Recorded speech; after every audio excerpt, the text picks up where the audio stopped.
बिस्मिल्लाहिर्रहमानिर्रहीम। अस्सलाम वालेकुम नाज़रीन, आप यूट्यूब चैनल देख रहे हैं। मैं तवक्कुल हुसैन हूँ। आज की ताज़ा तरीन रिपोर्ट्स के मुताबिक जो मैंने तैयार की है वो मैं आपके साथ शेयर करने जा रहा हूँ। सबसे पहले बात यह है कि आप हुकूमत ने 2 मेंबर इलेक्शन कमीशन के तैनात कर दिए हैं, जिनमें एक का नाम बाबर हसन बरवाना है, वो पंजाब से है, और दूसरा जस्टिस अकरामुल्लाह जो KPK से हैं। ये उन्होंने तैनात किए हैं और तैनात करने में उनकी मुआवनत जो की है वो अपोजिशन लीडर राजा रियाज ने की है। यानी कि आप यूं समझ लीजिए कि पंजाबी की कहावत है कि अन्ना वंडे श्रेणियां मोड़ केड़ के अपने नू, यानी कि अपोजिशन लीडर भी अपना, हुकूमत भी अपनी, और ये जो दोनों अरकान है इनका नून लीग के साथ इंतहाई करीबी तल्लक है। और इनसे हलफ जो है वो सिकंदर सुल्तान राजा ने लिया है, जो चीफ इलेक्शन कमीशन है, जो पहले ही मुतनाज़ा हो चुके हैं। यानी कि अब ये हुकूमत कोशिश कर रही है कि आइंदा के इलेक्शन में इलेक्शन कमीशन के जरिए असरअंदाज होकर हम हुकूमत में आ जाएं या कुछ सीटें निकाल लें। ये जो हमारे स्टेक होल्डर्स हैं जो ये कहते हैं कि न्यूट्रल, हम न्यूट्रल हैं, हम न्यूट्रल हैं, आप किसके लिए न्यूट्रल हैं? आप मुल्क को तबाह करने के लिए न्यूट्रल हैं? आप मुल्क को मुआशी लिहाज से बदहाल करने के लिए न्यूट्रल हैं? मुल्क की मुआशी पोजीशन ये है कि दुनिया पूरी के ममालिक जो पाकिस्तान के दोस्त हैं वो ये कह रहे हैं कि इमरान खान के दौर में पाकिस्तान इंतहाई तेजी के साथ तरक्की कर रहा था। GDP ग्रोथ में तकरीबन 5.97-98 के करीब पहुंच चुका था, जो पाकिस्तान की तारीख का सबसे बड़ा था। और एक्सपोर्ट में भी बहुत ज्यादा इजाफा हुआ था। जो बंद इंडस्ट्री थी वो भी चल पड़ी थी और लोग भी ईमानदारी के साथ काम कर रहे थे। लेकिन ये जो करप्ट लोग हैं, जो जजादे बनाते हैं, जो जूं ही अपने उहदों से फारग होते हैं, फेल फौर वो गैर मुल्क चले जाते हैं, क्योंकि गैर मुल्क जाकर उन्होंने पहले ही मकान खरीदे हुए होते हैं। उनको ये मंजूर नहीं था कि इमरान खान की हुकूमत पाकिस्तान के ऊपर है।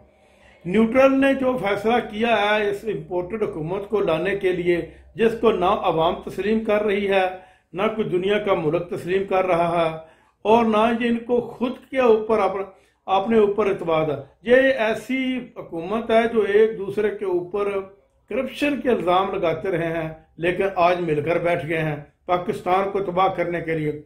ये पाकिस्तान को डिफॉल्ट करने के बिल्कुल करीब तरीन ला चुके हैं और ले चुके हैं। ये पाकिस्तान के साथ बहुत बड़ा जुल्म हो रहा है और इस जुल्म में कुछ अदारे हमारे मुलव्वस हैं, वगरना ऐसा कभी नहीं हो सकता कि इस किस्म की करप्ट तरीन हुकूमत को कबूल किया जाए।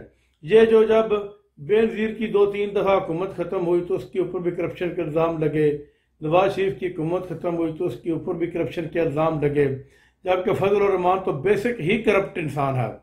उसको तो जब हुकूमत मिल जाए या उनको उसका कोई वजीर बन जाए तो फिर उसको इस्लाम में कोई खूबियां नजर नहीं आती, वो सिर्फ और सिर्फ हुकूमत चाहता है। और जब वो हुकूमत से बाहर हो वो तो इस्लाम का नारा लगाना शुरू कर देता है, वो दीन का मंजर बेचना शुरू कर देता है उसने। लेकिन अगर आज भी इलेक्शन होते हैं तो ये इन सब पार्टियों को, जो ये 4 पार्टियां हैं जो भानुमती का कुंबा है, इनका सफाया हो जाएगा और इमरान खान वाज़े अक्सरियत के साथ दोबारा वज़ीर-ए-आज़म बन जाएगा।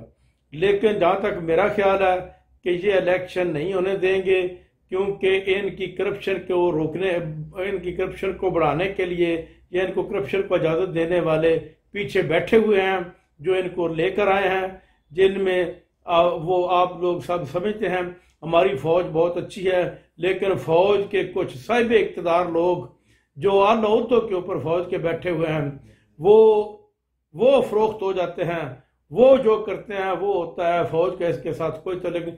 एक फौजी सिपाही को क्या पता है कि कौन हुकूमत आ रही है या किसकी आ रही है, वो तो एक हुक्म का गुलाम है। लेकिन जो ऊपर बैठे हुए हैं वो सारी गेम बैठ कर करते हैं, और उन्होंने ये गेम कर दी है, पाकिस्तान के साथ एक घिनौना तजर्बा कर दिया। अगर पहले नंबर पर तो इमरान खान की हुकूमत को इनको तोड़ना ही नहीं चाहिए था, खत्म ही नहीं करना चाहिए था। अगर ये करप्ट तरीन हुकूमतों को 5-5 साल दे सकते हैं, काफ लीग की हुकूमत को उन्होंने 5 साल दिए, नून लीग की हुकूमत को 5 साल दिए, पीपल्स पार्टी की हुकूमत को 5 साल दिए, तो फिर इमरान खान की हुकूमत को भी 5 साल हर सूरत मिलने चाहिए थे। लेकिन अगर उन्होंने ख़त्म कर ही दी थी, लेकिन इसके बावजूद ये दोबारा इलेक्शन का अनाउंस होना चाहिए और इलेक्शन के बाद जो पार्टी बरसर इक़्तिदार आए उसको हुकूमत करने का हक है। अब ये जो पार्टी है इसके साथ जो हुकूमत में है, जो ये घुंघरू बांध कर नाच रहे हैं हुकूमत में, ये जो सिर्फ और सिर्फ अपना पेट भरने के लिए आए हुए हैं, ये सिर्फ हलवा खाने के लिए आए हुए हैं, इनका हुकूमत के साथ या मुल्क के साथ कोई किसी किस्म का तल्लुक नहीं। इनको ना तो कोई दोस्त मुल्क तस्लीम कर रहा है, सऊदी अरब में जाते हैं, यूएई में जाते हैं, चाइना में जाते हैं, वो सबसे पहले कहते हैं कि पहले आप IMF के साथ डील करो। IMF के साथ अगर डील करते हैं तो महंगाई बहुत ज्यादा हो जाएगी।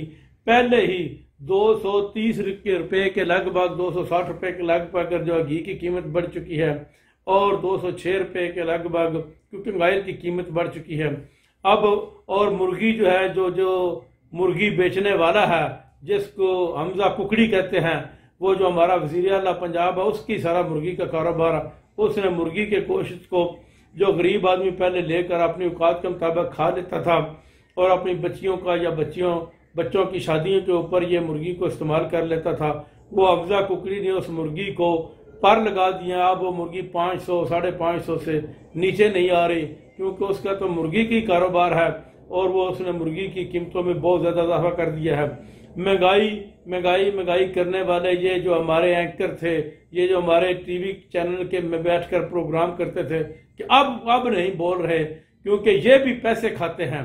इसको पंजाबी जुबान में कहते हैं सूर खाना, ये भी सूर खाते हैं। अगर कोई रिश्वत लेता है या पैसे लेकर गलत बयानी करता है या गलत काम करता है तो उसको पंजाबी जुबान में सूर खाना कहते हैं। ये सूर खाते हैं और सूर खाकर ये अब महंगाई का जिक्र नहीं कर रहे। अब भी इनको करना चाहिए, अब इनको रौला डालना चाहिए कि अब आवाम के खून चूसा जा रहा है।